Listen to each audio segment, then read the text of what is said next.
বিসমিল্লাহির রহমানির রহিম। আসসালামু আলাইকুম।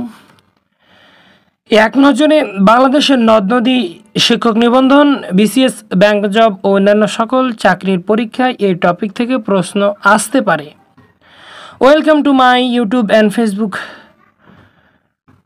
মামুন আর রশিদ ইউটিউব চ্যানেলে নতুন হয়ে থাকলে অবশ্যই চ্যানেলটি সাবস্ক্রাইব করবেন এবং ফেসবুক পেজে নতুন হয়ে থাকলে অবশ্যই পেজটি ফলো দিয়ে দিবেন। আর অবশ্যই ভিডিওটিতে লাইক, কমেন্ট এবং শেয়ার করতে ভুলবেন না। এবার আলোচনা করা হচ্ছে বাংলাদেশ পানি উন্নয়ন বোর্ডের তথ্য অনুযায়ী বর্তমানে বাংলাদেশে নদীর সংখ্যা 1415টি। বাংলাদেশের দীর্ঘতম নদী পদ্মা। গঙ্গা নদীর উৎপত্তিস্থল হিমালয়ের গঙ্গোত্রী হিমবাহ। ব্রহ্মপুত্র নদের উৎপত্তিস্থল হিমালয় পর্বতের কৈলাস শৃঙ্গের নিকটে মানস সরোবর থেকে। কর্ণফুলী নদীর উৎপত্তিস্থল আসামের লুসাই পাহাড় থেকে।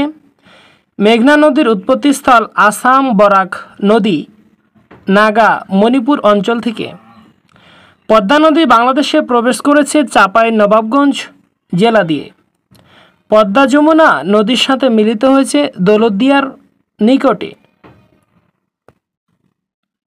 বাংলাদেশে গঙ্গা পদ্মা বিধৌত অঞ্চলের আয়তন 34,188 কিলোমিটার।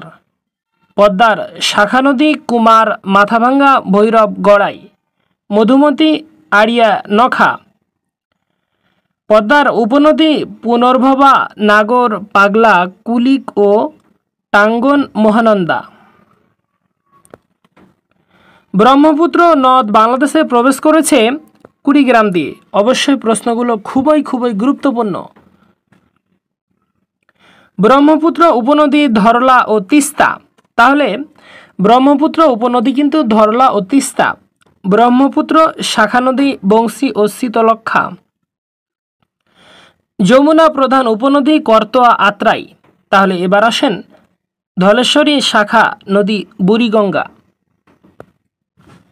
এবার আসেন মেঘনা নদী বাংলাদেশে প্রবেশ করেছে সিলেট জেলা দিয়ে।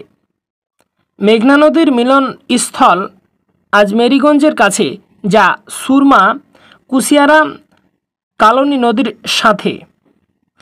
এবার আসেন মেঘনা নদীর ভৈরব বাজারে মিলিত হয়েছে পুরাতন ব্রহ্মপুত্রের সাথে। এবার আসেন মেঘনা পদ্মা নদীর সাথে মিলিত হয়েছে কোথায়? চাঁদপুরে। মেঘনার উপনদী মনু, বাউলাও, তিতাস, গোমতী। এবার আসেন কর্ণফুলী উপনদীসমূহ কাসালং, হালদা, বোয়ালখালীতে। চট্টগ্রাম সমুদ্রবন্দর কোন নদীর তীরে? সেক্ষেত্রে হবে কর্ণফুলী। তো যাই হোক, এখনকার মতন এখানে শেষ করছি। আল্লাহ হাফেজ। সবাই ভালো থাকবেন এবং সুস্থ থাকবেন। আসসালামু আলাইকুম।